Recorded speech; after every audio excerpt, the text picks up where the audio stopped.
Halo, bertemu lagi di video tutorial yang keempat.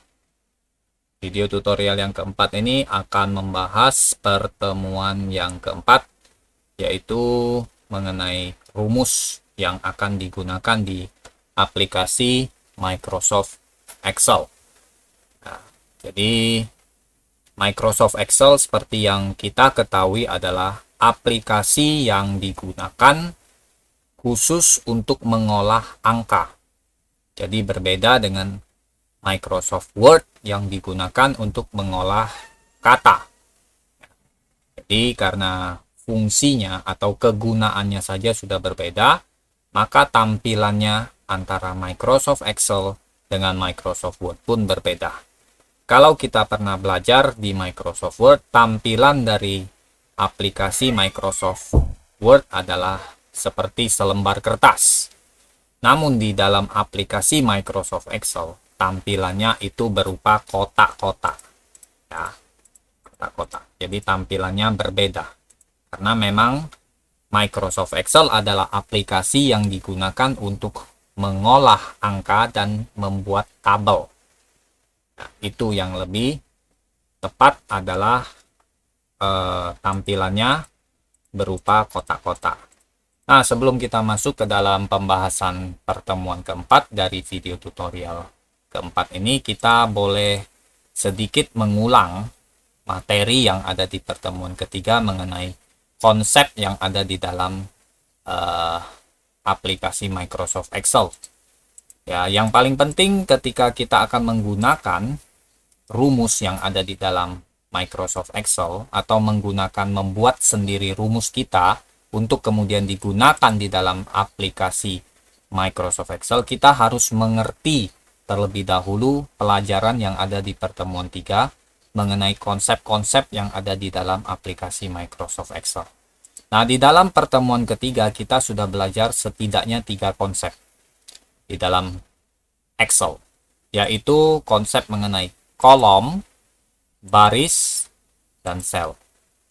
Ya, kolom, baris, dan sel. Apa itu kolom? Kolom adalah kotak-kotak yang bersusun ke bawah. Kolom adalah kotak-kotak yang bersusun ke bawah. Dan setiap kolom itu ada namanya. Setiap kolom ada namanya. Ada kolom A, kolom B, kolom C, dan seterusnya. Itu kolom. Jadi tidak ada nama kolom itu kolom 1, kolom 2, kolom 3, tidak ada. Yang ada adalah kolom A, kolom B, kolom C.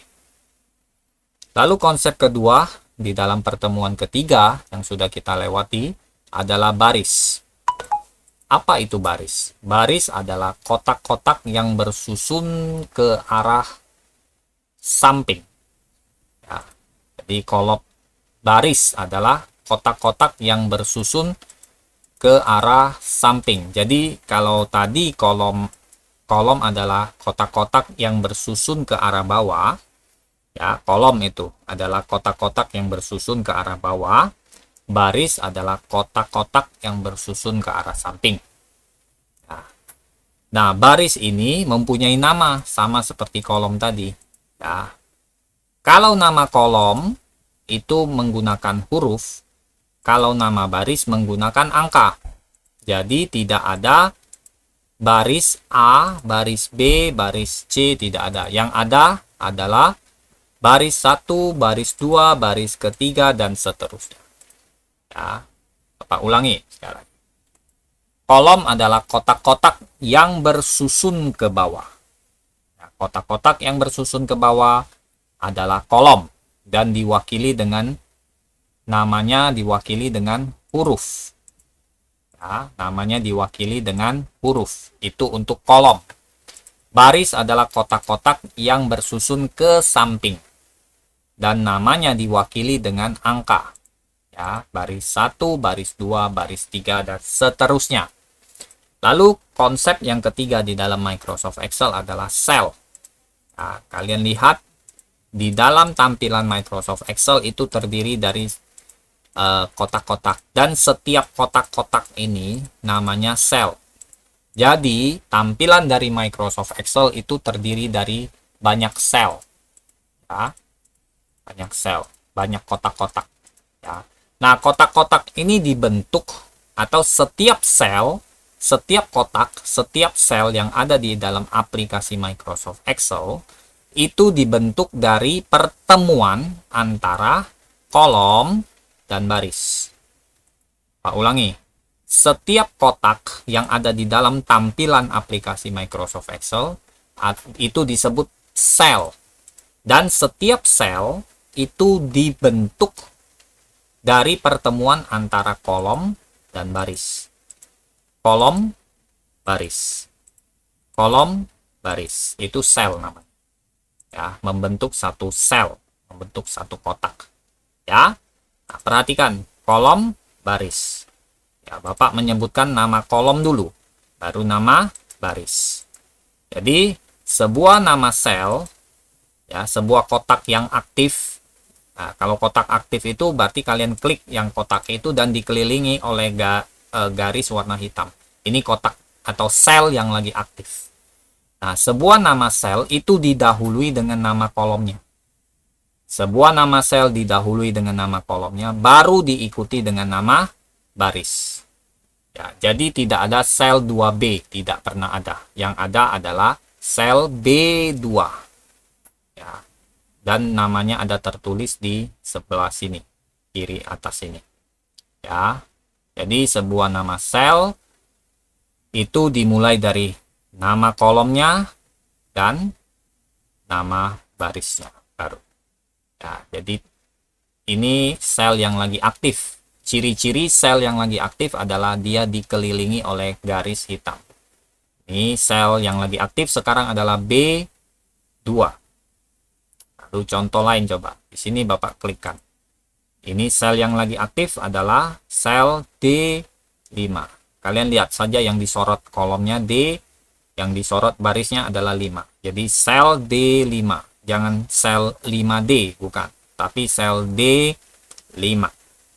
Oke. Nah, itu pelajaran di dalam pertemuan ketiga mengenai konsep yang ada di dalam Microsoft Excel. Jadi ada kolom, kotak-kotak yang bersusun ke bawah, dan namanya diwakili dengan huruf. Ada baris, kotak-kotak yang bersusun ke sebelah samping, dan namanya diwakili dengan angka. Dan ada yang namanya sel, yaitu pertemuan antara kotak yang dibentuk dari pertemuan antara kolom dan baris. Sel adalah sebuah kotak yang dibentuk oleh pertemuan antara kolom dan baris. Ya, sebuah kotak yang dibentuk karena adanya pertemuan antara kolom dan baris, itu namanya sel. Nah, itu pelajaran ketiga. Sekarang kita setelah mengerti semuanya ini, baru kita nanti menggunakan rumus di dalam aplikasi Microsoft Excel. Itu akan lebih mudah dan lebih nyaman, ya, karena kita sudah mengerti. Karena data yang akan kita isikan itu ada di kotak-kotak. Dan kalau kalian tidak mengerti konsep-konsep ini, maka kalian kesulitan untuk menggunakan rumus-rumus baik yang sudah disediakan oleh Microsoft Excel itu sendiri maupun rumus-rumus yang kita buat sendiri dengan bantuan yang rumus-rumus yang disiapkan oleh Microsoft Excel. Oke, pertemuan keempat yaitu mengenai rumus. Rumus di dalam Microsoft Excel terdiri dari dua jenis, yaitu yang pertama namanya rumus yang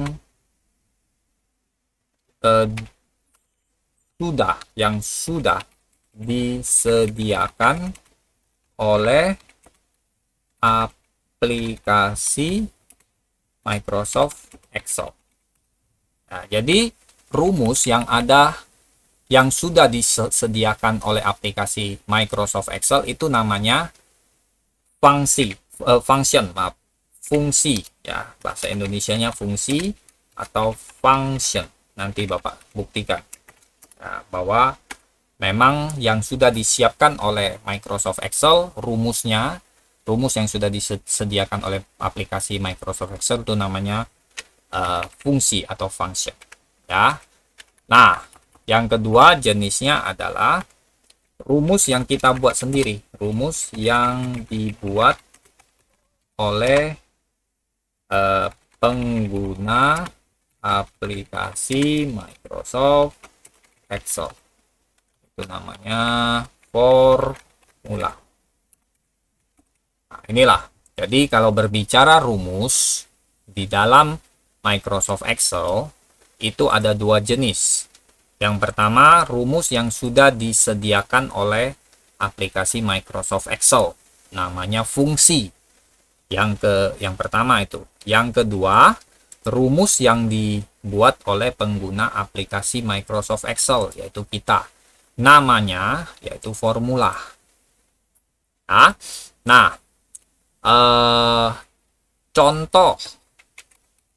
contoh dari rumus-rumus yang sudah disediakan oleh Microsoft Excel. Contohnya apa, Pak? Ya. Contohnya apa, Pak? Contohnya yang pertama, rumus sum. Lalu yang kedua, rumus average. Yang ketiga, rumus yang namanya max. Ya, ini baru contoh beberapa. Ya, Bapak beri contoh saja yang sering kita gunakan. Ini namanya rumus-rumus dasar yang sering kita gunakan. Sum, average, max, min. Nah, rumus-rumus ini bisa diakses dari mana, Pak? Nah, ini bisa diakses ya fungsi, yaitu rumus-rumus yang sudah disediakan oleh Microsoft Excel, bisa diakses melalui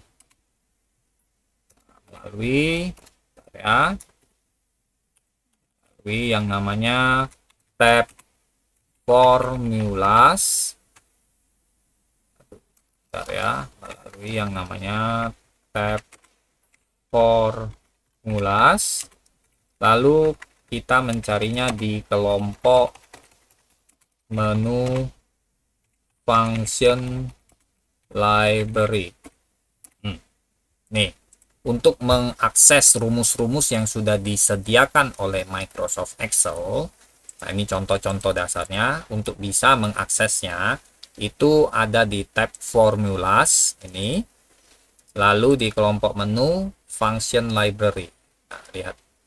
Jadi fungsi ya, bahkan Microsoft Excel sendiri pun sudah memberi istilah function atau fungsi bahasa Indonesia ya, dari semua rumus yang sudah dia siapkan untuk penggunanya bisa digunakan ya. Jadi inilah rumus yang sudah disediakan oleh Microsoft Excel. Nah, di sini kalau mau menggunakannya, memakainya itu ada di tab formulas, lalu di kelompok menu function library. Nah, ini banyak nih. Ya, bahkan di paling ujung ini ada yang namanya more function. More function, kalian klik sini, masih banyak lagi. Ya, ada rumus yang untuk statistik, engineering. Ya, ini cube, ini berkaitan dengan rumus-rumus yang berhubungan dengan bangun ruang. Ya, di sini ada rumus yang berhubungan dengan financial. Financial itu keuangan. Ya, ini ada accounting biasanya. Ya, lalu ada rumus-rumus yang berhubungan dengan logika. Ya, ini nanti kita akan gunakan ketika kita membuat rumus menggunakan yang namanya if. Lalu ada rumus yang berhubungan dengan teks atau tulisan. Rumus yang berhubungan dengan date and time, tanggal dan jam. Nah, rumus yang digunakan untuk mencari data di dalam sebuah tabel, itu lookup and reference. Rumus yang berhubungan dengan math and trigonometry. Nah, ini untuk matematika. Nah, yang rumus-rumus sum, average, max, min ini dia ada di di ikon, di dalam ikon auto sum. Kalian klik tanda panahnya dari sini. Nah, inilah yang namanya jenis rumus yang pertama yang ada di dalam Microsoft Excel, yaitu rumus yang sudah disediakan oleh aplikasi Microsoft Excel atau fungsi. Namanya fungsi atau function ya, sesuai dengan istilah yang diberikan oleh Microsoft Excel itu sendiri. Nah, lalu kita lihat rumus sum ya, Bapak berikan sedikit deh pengertiannya. Untuk apa fungsinya? Mencari jumlah dari sekelompok angka. Angka itu data ya. Ini mencari nilai rata-rata ya, dari sekelompok angka.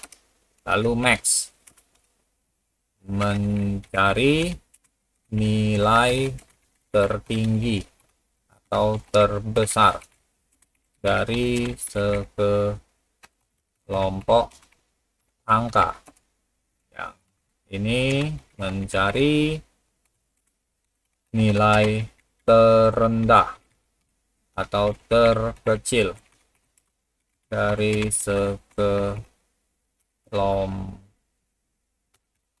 angka. Oke. Nah, ini pengertiannya. Sum itu namanya, sum itu jumlah. Nah, ini kata kuncinya jumlah. Average, mencari rata-rata. Kata kuncinya rata-rata. Max, mencari nilai tertinggi atau terbesar. Nah, kata kuncinya adalah tertinggi atau terbesar. Min, yaitu mencari nilai terendah atau terkecil. Jadi, kata kuncinya adalah terendah, terkecil. Nah, jadi kalau mau mudah mengingatnya, bukan menghafal saja, kalian harus tahu kata kuncinya. Sum itu jumlah, average itu rata-rata, max itu tertinggi atau terbesar, min itu terendah atau terkecil. Nah, ini jenis rumus yang pertama yang sudah disiapkan oleh aplikasi Microsoft Excel, fungsi. Nah, sedangkan jenis formula yang kedua, jenis rumus yang kedua yang ada di dalam aplikasi Microsoft Excel itu namanya formula ya. Formula itu rumus yang dibuat oleh pengguna aplikasi Microsoft Excel ya, tapi dengan bantuan fungsi, yaitu dengan bantuan fungsi dan rumus kita sendiri. Nah, ini baru formula ya. Jadi formula itu adalah rumus yang dibuat dengan bantuan rumus yang ada di dalam Microsoft Excel itu sendiri ya, yang namanya fungsi, dan ditambah dengan rumus kita sendiri. Nah, itu formula. Formula adalah rumus yang dibuat dengan bantuan rumus yang sudah disiapkan oleh aplikasi Microsoft Excel ya, yang namanya fungsi ya, dan rumus kita sendiri ya. Nanti kita akan praktekkan ketika kita membuat rumus untuk mencari data di dalam sekelompok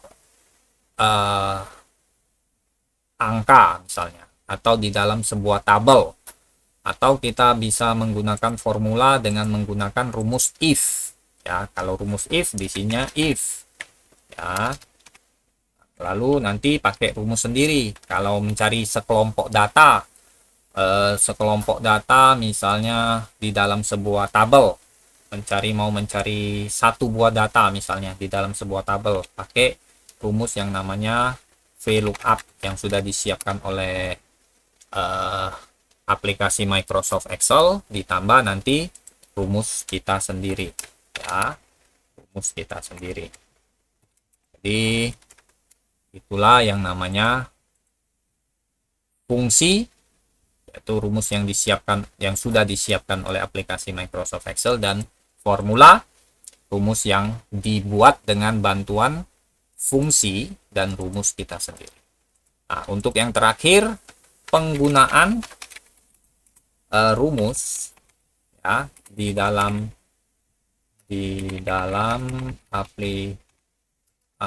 aplikasi Microsoft Excel selalu di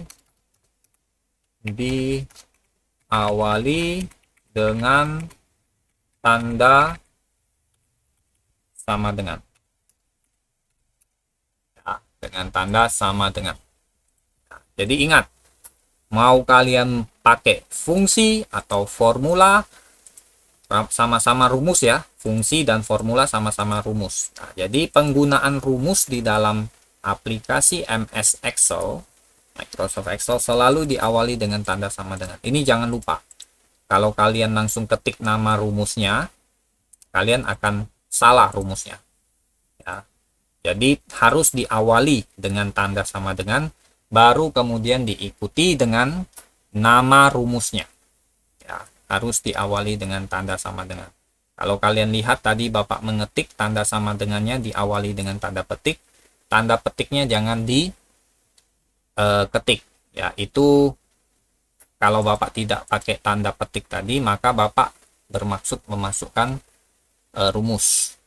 Ya, padahal di dalam video ini Bapak hanya memberi contoh. Jadi bukan mau memasukkan rumus ya. Kita belum praktek, nanti kita prakteknya pada pertemuan minggu-minggu depan. Nah, oleh karena itu hanya tanda sama dengan. Diawali dengan tanda sama dengan, baru nanti masukkan rumusnya. Ya, rumusnya. Diawali dengan tanda sama dengan, baru dimasukkan nama rumusnya atau rumus kita sendiri nanti. Oke, Bapak pikir cuman itu cukup untuk video tutorial yang keempat, yaitu untuk pertemuan keempat ya. Pertemuan keempat kalau tidak salah itu berjudul fungsi dan formula di dalam Excel 2010 ya.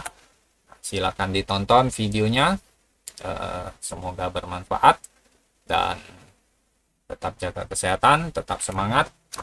Tuhan Yesus memberkati. Bye bye.